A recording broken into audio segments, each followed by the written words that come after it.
দেখো লামহা, এগুলো তোমার ভুল ধারণা। আমি আমি তোমাকে পড়াতে চাই, তুমি তুমি যেভাবে হোক তোমার বাবাকে একটু বোঝানোর চেষ্টা করো। কি বলবো বাবাকে? আমার বাবা তো নিজে চোখে দেখেছে আপনার ক্যারেক্টারের সমস্যা আছে। আপনি একজন শিক্ষক হয়ে আমার হাতে হাত দিয়েছেন। আচ্ছা, তুমি একটা কাজ করো, তোমার বাবাকে বলবে যে তোমার হাতের উপর একটা পিঁপড়া বসেছিল, আর সেই পিঁপড়াটাকে আমি সরানোর জন্য হাত দিয়েছিলাম। ও হ্যাঁ, বসেছিল তো, অনেক বড় একটা পিঁপড়া, আপনার মতো চরিত্রহীন পিঁপড়া। লামহা, তোমার নতুন টিচার এসছে, দেখা করে যাও। আচ্ছা আমি এখন রাখছি, আমার নতুন স্যার আসছে। লামহা, হ্যালো। হ্যাঁ, নতুন টিচার? তবে কি আমার চাকরি শেষ? ভেবেছিলাম মেয়েটাকে পটাবো, ওকে পটিয়ে বিয়ে করতে পারলে 3 কবুল বললেই কোটিপতি হয়ে যেতাম। লামহা, ওনার নাম মিলন, উনি তোমাকে কাল থেকে পড়াবে। না না, আমি ওনার কাছে পড়বো না। কেন? ওনাকে আমার একদম পছন্দ না, আর উনি তো আমার থেকে অনেক সিনিয়র। পছন্দ না মানে? এমন ভাবে কথা বলছো মনে হচ্ছে যেন আমি তোমাকে বিয়ে করতে আসছি। আমি কেমন পড়াবো সেটা না দেখেই হুট করে সিদ্ধান্ত নিলে তো হবে না। কি বলেন আপনি? মনে হচ্ছে আমি তোমাকে বিয়ে করতে আসছি মানে? এটা কোনো শিক্ষকের কথা হতে পারে? ও ঠিকই বলেছে, আপনি তো ওর সাথে এভাবে কথা বলতে পারেন না। না, ও তো আমাকে হুট করে রিজেক্ট করতে পারে না। ও তো কোনো ভদ্রতাই দেখাচ্ছে না আমাকে। এই যে মিস্টার, কে আপনি? হ্যাঁ, আপনি আসছেন ওনাদেরকে ভদ্রতা শেখাইতে? সরি ম্যাম, আমি ইন্টারফেয়ার করছি। এই, কে আপনি? আমি যেই হই না কেন, আপনি কে? অক্সফোর্ড বিশ্ববিদ্যালয় থেকে পড়াশোনা শেষ করে আসছেন যে আপনাকে রিজেক্ট করা যাবে না? আউট, ওঠেন। কে?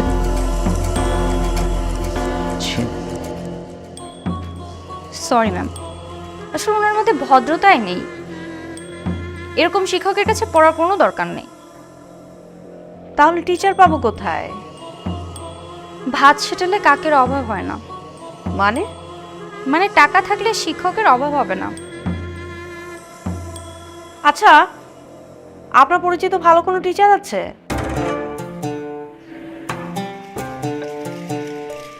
হুম, আচ্ছা। কেমন দেখতে? অনেক সুন্দর, চরিত্র ভালো আছে, স্ট্রং পার্সোনালিটি, কোনো মেয়ের দিকে তাকায় না, বুয়েটে পড়াশোনা করছে। তাহলে তো ভালোই হলো।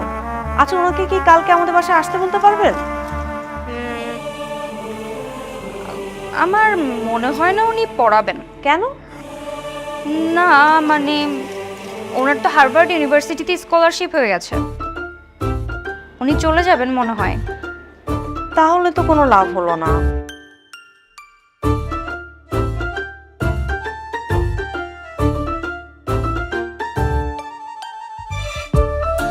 টাকার অ্যামাউন্টটা বাড়িয়ে দিলে পড়াতেও পারে।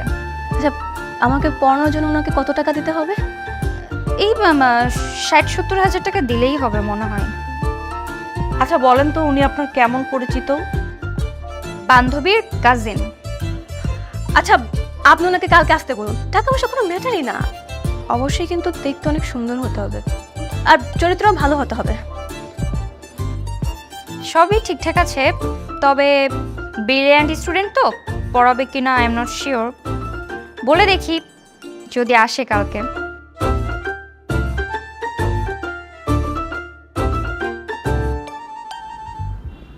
কি বলছিস? আমি সত্যই মেয়েকে পড়াবো? হ্যাঁ তার মানে মিরাজ 70,000 টাকা পাবে? হ্যাঁ। তার মানে তুই 35 আরো 70, 1,05,000 টাকা। তাহলে আমাদের আর গরিবানাটা থাকে না, না? কিন্তু মা, আমি তো বইটা বই না। এই, আমার তো স্কলারশিপ হচ্ছে না, ধরা পড়ে যাবো না তো? তোর কি আমাকে এতই বোকা মনে হয়? আমি হলাম গভীর জলের মাছ, সব ব্যবস্থা করে ফেলছি। আমার একটা বন্ধু আছে, ও ফেক সার্টিফিকেট, ফেক কাগজপত্র বানাইতে পটো। ওকে দিয়ে বুয়েটের ফেক সার্টিফিকেট বানিয়েছে। এখানে বুয়েটের সার্টিফিকেট, হার্ভার্ড ইউনিভার্সিটির অফার লেটার সব আছে, সব ফেক।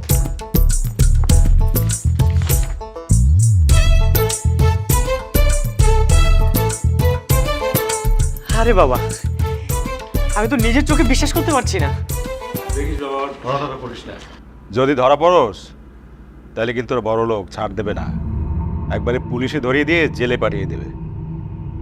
হ্যাঁ, সাবধানে তো থাকতেই হবে। এই সাথেই আমাকে একটা সার্টিফিকেট বানিয়ে দে না, আমি ওখানে চাকরি করব।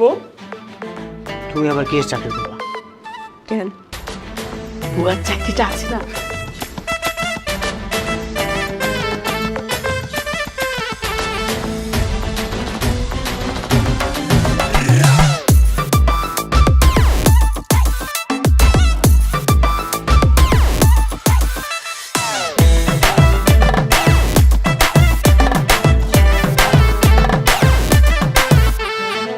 তাই মিয়া, আপনি আমার হুট করে গাড়ির সামনে এসেছেন কেন? এনো, এই টাকাটা রাখার মুখ একদম বন্ধ রাখবো। এই কত বড় সাহস ম্যাডামের সামনে আমার ঘুষ দেয়? আপনি কি মনে হয় আপনি ঘুষ দিলে আপনি কথা শুনবো? তোমার সাথে আমার কথা আছে। তুমি আমার ব্লক মারছো কেন? আপনার সাথে আমার কোনো কথা নেই। কেন? আমার অপরাধ কি? আমি তোমাকে ভালোবাসি, এটাই আমার অপরাধ? না, কারণ আপনি একটা ক্যারেক্টারলেস। 10টা মেয়ের সাথে আপনি রিলেশন করে বেড়ান। তাই আমি ভেবেছি আপনার কাছে পড়বো না, প্রেমও করবো না। এই, আমি ক্যারেক্টারলেস নাকি তুমি ক্যারেক্টারলেস? হ্যাঁ, তুমি আমাকে পাত্তা দিছো বলেই তো আমি তোমার প্রেমে পড়ছি। আমি এখন তোমার প্রেমে হাবুডুবু খাচ্ছি আর তুমি আমাকে ইগনোর করতেছো। শোনো, আমি একটা ভালো ছেলে, আমার মতো ভালো হ্যান্ডসাম ছেলে তুমি কোথাও পাবা না। ঠিক আছে, পাই কিনা না পাই সেটা দেখে নেব। যদি কখনো না পাই না, তখন আপনাকে আমি ডেকে নেব। নেক্সট টাইম গাড়ির সামনে ভেবে দাঁড়াবেন না। দাঁড়াবো, 100 বার দাঁড়াবো। তুমি কি করবা? ড্রাইভার, নেক্সট টাইম যদি উনি আমাদের গাড়ির সামনে দাঁড়ায় না, ওনার উপর দিয়ে গাড়ি চালিয়ে দিবেন।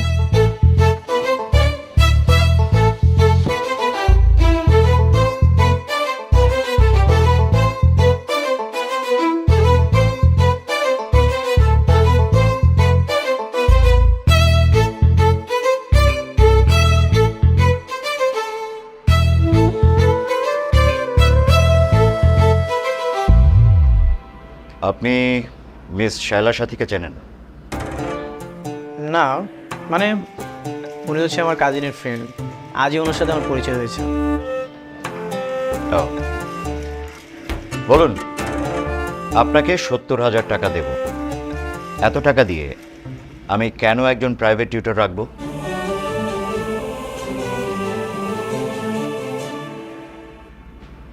হ্যাঁ, আচ্ছা, ও হচ্ছে লামহা, আমার মেয়ে।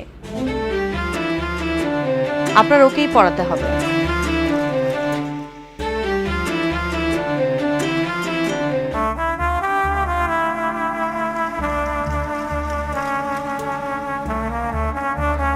বলুন, আপনাকে কেন 70,000 টাকা দেব? ঠিক আছে, দিতে হবে না। আমি অবশ্য সামনের মাসেই স্কলারশিপে হারবার্ডে চলে যাব। আমি সাথী আমাকে বলেছিলেন আগামী 6 মাস যেন আমি দেশে বাইরে না যাই। আপনাদের নাকি ইয়ং প্রাইভেট টিউটর দরকার, দ্যাটস ওয়াই আমি এখানে আসলাম, না হলে আমি আসতাম না। ঠিক আছে, থ্যাংক ইউ। আজ তাহলে আমি উঠি, কারণ আপনারা আমাকে প্রতি মাসে 70,000 টাকা দিতে পারবেন। বাবা, আপনাকে 70,000 টাকাই দেওয়া হবে, আর আপনি আমাকেই পড়াবেন। বাবা, আমি ওনার কাছেই পড়তে চাই।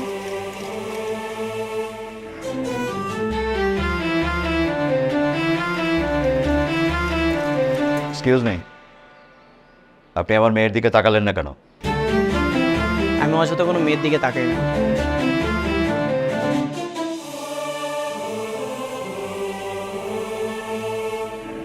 ফাইন, আপনি তাহলে আজ থেকেই পড়ানো শুরু করেন।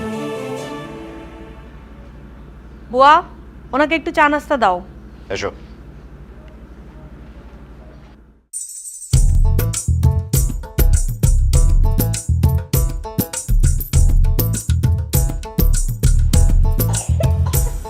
এ স্যারের আমার সুবিধার মনে হইতেছে না, সন্দেহ লাগতেছে। কেন কেন? অতি ভক্তি চোরার লক্ষণ। আপনি কি স্যারের ভালো করে চিনেন? না না, আমি সেভাবে চিনি না। নিশ্চয়ই এ স্যারের 2 নাম্বার, চোখে চোখে রাখতে হইব। আপনি না বেশি কথা বলেন। ম্যাম আপনাকে নাস্তা দিতে বললো না? যান নাস্তা দেন। চাইতেছি না না না না,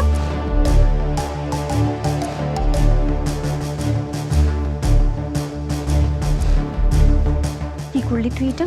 কি করলাম মানে? সব কিছু ঠিকঠাকই আছে। সব কিছু ঠিকঠাক আছে, সব ওভার করে ফেলছিস। আরে ওনার তো সবাই ইমপ্রেস হয়ে গেছে। কিন্তু বউ তোমাকে সন্দেহ করছে। কি বলিস আপু? কি বউ আসতেছে?